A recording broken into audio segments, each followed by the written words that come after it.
Big good one here, and eventually we will like, subscribe, share, all that, help rank up my channel, promote it. I review Stargirl every week. I typically do TV show or movie reviews on the weekend, or try to do in between all kinds of other videos that talk about cancel culture and stuff like that. So this episode 5, Stargirl, is pretty great. But at the same time, it's also underwhelming in certain aspects of the episode. It is a mixed bag. Emotionally, it hit all the right points and beats, but there are little things that just don't feel organic, and there's a lot of things in here that felt like they were convenient, very convenient, unrealistically convenient to move the story forward. So let's just jump right into the log line. The log line is Pat finds himself one step closer to learning which Injustice Society members may be in Blue Valley, and a search for Rick leads Courtney, Yolanda, and Beth to Sydney's Halloween party. That's not much of a log line. It doesn't really detail everything that goes into the episode. I do think it's funny that we're getting a Halloween episode right now, but it's not like heavily focused on the Halloween side of things.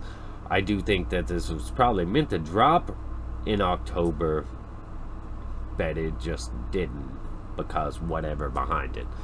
So let's just talk about the best things about this episode up front, and then I'll get into the mixed stuff and what could be considered bad, or it could be considered good. So I'm just gonna say mixed. There isn't really anything in this episode that I'd particularly conclude as just flat out bad, but it is a bit mixed for me in terms of how the narrative drives itself forward. So the opening scene involving Rex, Tyler, and his son Rick, and the jerk uncle and the mother, it was pretty emotionally powerful, and I felt like they executed this very well. However, at the same time, it does feel like a cliche for somebody to call up a family member and just say, we gotta go in a hurry, we need to drop our kid on you and get out of Dodge, we don't know when we'll be back. However, and it seems a bit unrealistic that anybody would just say, oh, okay, I'll take your kid, but there is a $50,000 incentive to it in this episode, so I could see why somebody like this would take over the child for them in their absence. But it doesn't really explain where the $50,000 came from or where it goes, because years later, nothing has changed. He's still with his uncle, and it's still the same truck, still the same place, and the jerk uncle has sold, he sells Rick's carburetor for money. I do like the opening shot, the landscape and all that, and seeing Rick working on this car that was his parents'. All that really worked for me. The music going with it really helps it. But other things to think about in here, Rick's been fixing his dad's car, and his jerk uncle just makes him walk past the tree every day that his parents crashed into. So when you think about that from the emotional standpoint, when you really put thought and emotion into it, you could see how this would be very psychologically damaging for this kid. Not to mention, Rick lives on the outskirts of town on a farm, and his uncle's making him walk all the way to school every day. So you can actually understand why Rick would be considered a troublemaker with the way his uncle treats him, and just everything, and why he's a loner living on the outside of town. But the best stuff in this episode that actually works for me was Pat related. It was all Pat related, all the stuff that worked for me in this episode, because Pat going out there to give Rick a carburetor to replace the one his uncle sold, That was probably one of the best scenes because it furthered the plot in a way that was just driven from subtle pickups. During Pat and Rick's interaction earlier, he talked about his father's car that he had been working on, and it's obvious it means something to him. Later, though, Pat meets Matt, who claims to be Rick's father. Beth considers the car junk, and Pat just picking up on all this, all these little things that seem off. Pat's instincts and his suspicions in this episode, the difference with Rick's last name, the car, the behavior of Rick's so-called father. That stuff felt very organic to me.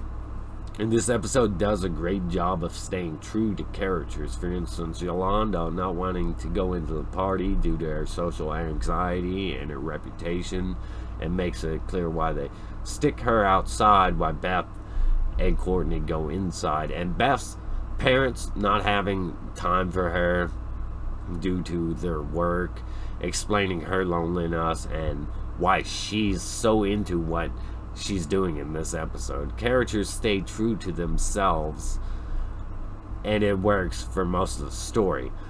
But a lot of the story does a lot of things that are essentially all too convenient for the sake of driving the narrative forward.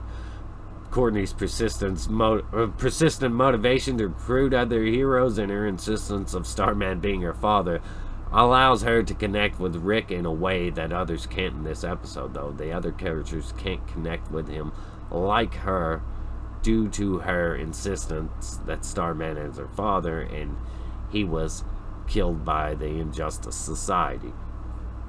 So it gives Rick someone to relate to. And Pat is really the best thing because his caution, which he fills Courtney in on the wizard and his family being murdered, while they need to tread lightly, his approach really makes sense and drives the story forward more organically than anything else in this episode. We get to see Sydney really, she's going to embrace that role as a villain. I can see that now, and her pushing away Henry with her attitude, who's starting to feel his powers, starting to become aware of them or something. Well, he's not becoming aware that he has powers, but the powers are starting to work. Picking up on his powers, Yolanda, through her mind, he hears her call him a jerk when he goes to leave the party because Sydney's attitude. I felt like that strategic placement of those two characters was pretty great. The Gizmo mask in this episode is pretty funny. I also want to highlight the fact that when Yolanda and Courtney are talking about recruiting people, they do show Artemis Croc, and they're like, no, she's too rough. So I like that. That was pretty cool. But Stargirl, Beth, Yolanda helping Rick to discover his powers. Of course, that I felt like that went the way it should have went. Because he's young, he's angry. He's like, yeah, cool, thanks for showing me his powers, but I'm not going to be a superhero. And he went on to trash his uncle's truck. I just felt like all this stuff going on in here, a lot of the stuff was way too convenient. I'm going to get to that. But due to the fact he trashed his uncle's truck, and it arrives at Pat's shop, with it being obvious that it wasn't smashed by a car, because where it was setting, you couldn't hit that side of the truck with a car. So this furthering Pat's suspicions, igniting them. I think Pat will probably be the one to talk some sense into Rick when it all comes down to it. But this raising of Pat's suspicions also leads him to find that stolen bag, and you got the Green Lantern and all the other stuff that Courtney has been lugging around in that huge duffel bag. And she's saying, oh, it's Jim's stuff. I felt like a lot of this stuff really paid off in this episode, but some of it just didn't work. The end scene, though, was really powerful, where Beth learns from that mask what really happened to Rick's parents, and him getting to see their demise firsthand and knowing that Soloman, Grundy, and the Injustice Society is actually responsible. For a minute, it looked like the Stargirl and Wildcat and Beth were going to have to do something about Rick, because their reaction to him just being filled with anger and breaking that tree down and just being consumed with that rage is a little concerning for them. However, one inconsistency I notice here is after it's all said and done, Rick's like, yeah, I'll sign up with you guys, but I want revenge. Essentially, that's what Courtney wants herself too, is revenge. She doesn't really want justice. She wants revenge. Or she wants what she thinks is to be closer to her father. And Starman isn't actually her father, unless that's the way they're going to play it in the show. But I don't think that's the way they're going to play it in the show. But it was a really emotional, powerful scene for Rick to have to see the demise of his parents and learn the truth. And I'm really interested to see where that goes forward. I thought Rick was a really compelling character, and it's going to be awesome to have him have more involvement in everything moving forward. Beth, I didn't dislike Beth or really find her all that interesting. I still think she needs more build up or whatever, because at this point she unlike the rest of them, she doesn't really have a tragic backstory or anything. She just is really involved, and she's a little too talk active and a little bit too all over the place. She needs to be more refined.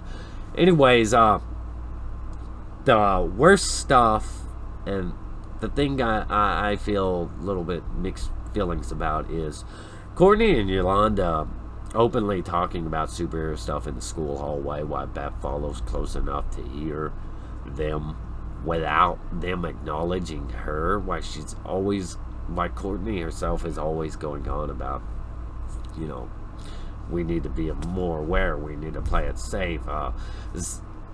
It seems to work against Courtney's behavior, this scene right here, because Courtney's just always stay alert, aware, because the villains could be anybody. In fact, later on in this episode, they tell Rick it's not smart to use his powers in public.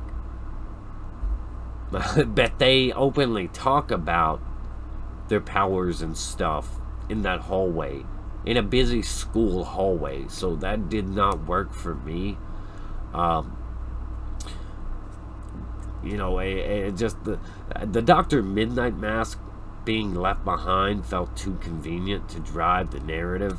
Beth stumbles across it because she goes to Courtney's house claiming to be her friend, and the dog is chewing on it because it was left behind, which leads Beth to finding and learning from, pretty much learning everything from this AI voiced knowledgeable database. Much of the episode's driving narrative didn't feel organic. It felt convenient. I have no problem with characters learning everything in this way, because it is interesting, and it's better than just being told in some bland way that isn't driving us forward. But at the same time, it's really convenient. I think they should focus less on doing things more organically, like they were doing here with Pat, instead of all the other stuff that they were doing, which just happened to be convenient. So one of the problems too in this episode is Pat's car conveniently breaking down in the right place at the right time for Rick to pass by and Courtney to acknowledge that the hourglass is for him, and for Pat to learn he might be Hourman's son due to pressing about the kind of car he's working on. The conversation itself actually did work for me. The conversation itself felt organic, and the timing, but the breakdown of the car, where it broke down at and when it broke down at, that just felt weird. Another thing that felt kind of just out of place, the dragons in the water comment from the janitor was weird. It didn't feel like it needed to be put there. I understand, of course, they're trying to draw attention to the janitor with small nods and effort to pay off later in the show. But you don't have to do that much. All you got to do is show him. He doesn't have to say comments like that, which we know what comments like that mean.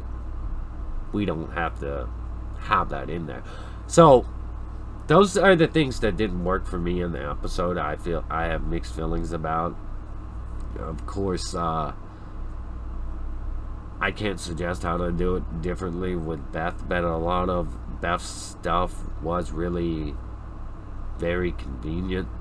A lot of the episode driving narrative was really convenient and didn't feel organic. Pat following up that interaction with Rick by going to his house and stuff like that, all that felt like it was earned, like it would happen naturally. But what set it off, the breakdown of the car and why it broke down at it just seemed weird. This episode I'd have to give a 7 out of 10 despite all the plot convenience stuff. I'd have to give it a 7 because Rick's character is really compelling. The way they handled Pat learning more about Rick was really cool. Seeing Artemis Croc in there, that was pretty cool. Having more heroes involved now than before, that was cool. They also built up Henry's character. They also didn't really build him up, but they shed a little bit more light on Henry's development, which was great. And then you have this whole subplot of the villains where they're tying up their loose ends and all that worked pretty great. And the one thing that worked most for me was Rick saying he didn't want justice, he wanted revenge, because everybody's not going to want justice, and this is a guy that's filled with anger and stuff, so of course this is his standpoint, and it felt very natural for me. So I'm really curious to see where it goes from here. And let me know your thoughts and opinions on this episode. Tell me all the Easter eggs I missed. I bet you I missed a lot, but comment down below. Tell me your favorite plot. Your favorite scenes, or your favorite dialogue. What worked for you, what didn't work for you. What you thought was stupid, what you thought was clever. I'm very curious to hear everybody's thoughts and opinions on this one. I give it a 7 out of 10 because the characters were compelling enough. The story needed a bit more work, needed a bit more thought, but it was good enough. 7 out of 10. Big good one here. Eventually we will like, subscribe, share, help rank up and promote my channel, and stay awesome. Rock on.